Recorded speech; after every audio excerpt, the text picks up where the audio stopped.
चाहे जितना दुख पड़े प्यारे, किसी से मत कहो, किसी से मत, चुपचाप मौन होके सह जाओ। तुम्हारा स्वामी विधान करके तुम्हें दुख भेजा है तो बहुत बड़ा उसमें कोई सुख है। वो मंगल भवन है, तुम्हारा मंगल होने नहीं दे सकता। दिखाई दे सकता है कि अब अमंगल हो गया हमारा, अमुक अमुक अमुक, कुछ नहीं। धैर्य पूर्वक अपने मार्ग में सीधे चलते रहो। उसका विधान आया है, वो दुखद हो या सुखद, सुखद है तो हर्षित मत हो, दुखद है तो शोकित मत हो, आगे बढ़ो। देखो ये अध्यात्म है, ये कमर कस लो कि इस जन्म में मुझे इस भव समुद्र से पार होना ही है। ये जो कमजोर दिल के होते हैं ना, अनुकूलता जहां मिली तो बोले जब से हमने भक्ति शुरू की सब काम चकाचक बन रहे। ये भक्ति का फल नहीं है, भूल मत करना। ये तुम्हारे सुकृत चल रहे हैं इसलिए है, और जिस दिन दुष्कृत का फल आएगा उस दिन भक्ति करते हुए भी कदम रखना मुश्किल हो जाएगा, पग पग पर तुम्हें दुख मिलेगा। इस सिद्धांत को समझ लीजिए तो कभी आप निराश नहीं होंगे, शूरवीर होकर आगे बढ़ते रहेंगे। जो हमारी भक्ति ये नई फसल है, और इस फसल की जो आनंद वृत्ति है वो भगवदानंद है, ज्ञानानंद है, अखंडानंद है, प्रेमानंद है। वो भोगानंद नहीं है, विषयानंद नहीं कि भगवान की बड़ी कृपा जो चाहो वो भोग मिल गए।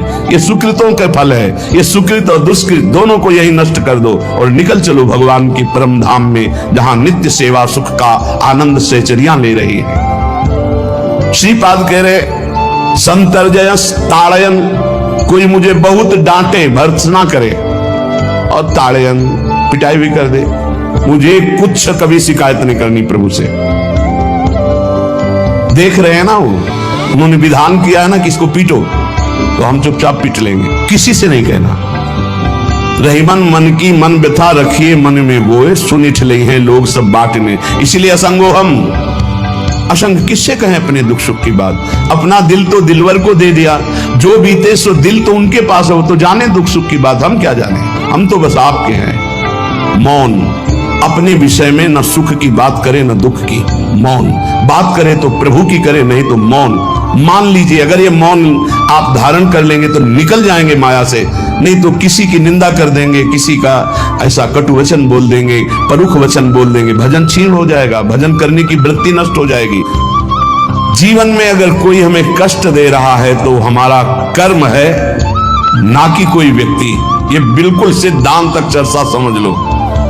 वही व्यक्ति जो मुझे द्वेष करता, वही व्यक्ति जो मुझे कष्ट और दंड देता, वही व्यक्ति प्रणाम करके छाती से लगाकर आंसुओं की धारा से अभिषिक्त किया, तो वो व्यक्ति था या कर्म? जब कर्म भोग हो गया तो वही हृदय से लगा के अश्रुधारा से क्षमा कीजिए, बहुत ऐसा नहीं, आप तो बड़ी कृपा की। व्यक्ति कभी कष्ट नहीं देता, मेरा कर्म उसके ऊपर सवार होकर मुझे दंड देता है। इसलिए मैं किससे कहूं? अपनी जबान से दांत कट जाए तो किससे कहूं?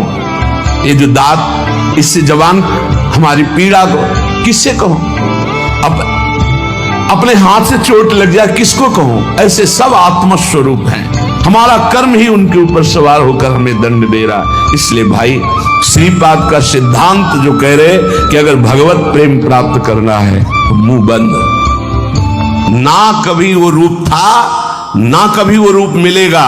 बीच में जो भास रहा है वो श्री कृष्ण ही उस रूप में है। जिस रूप को तुम माता पिता परिवार मान रहे हो मेरा प्रभु है, ऐसा मान लोगे तो जीवन मुक्त हो जाओगे, नहीं मानोगे तो मोह में फंस करके फिर दुर्गति को प्राप्त होगे। अनंत बार ये मैं, ये मेरा कह करके तुम मरते रहे और तुम्हारा मोह बंधन दृढ़ होता रहा। अब तो समझ जाओ, इस जन्म में एक बार तुम थोड़ी हिम्मत करो और हृदय से, सच्चे मन से प्रभु श्री कृष्ण को, श्री हरि को अपना मान लो। एक बार हृदय थोड़ा मजबूत करो, ये मजबूत होता है सत्संग से।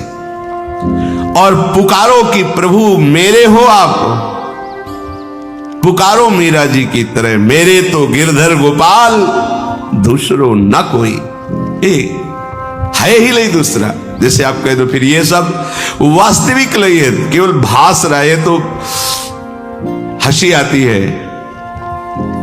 जब वो दिखाते हैं तब हंसी आती है कि वाह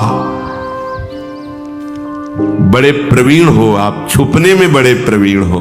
छुपा छुपी का खेल, ऐसे छुपे हुए तुम जान ही नहीं सकते ये प्रभु हो सकता है भला? वो है, वही है। मत्ता पर तरम नान्यस वासुदेवा सर्वम ईशावास्यमिदं सर्वम यत्किंच जगत्याम जगत। पर कैसा छुपा छुपी का खेल खेल रहा है वो दिखाई नहीं दे रहा।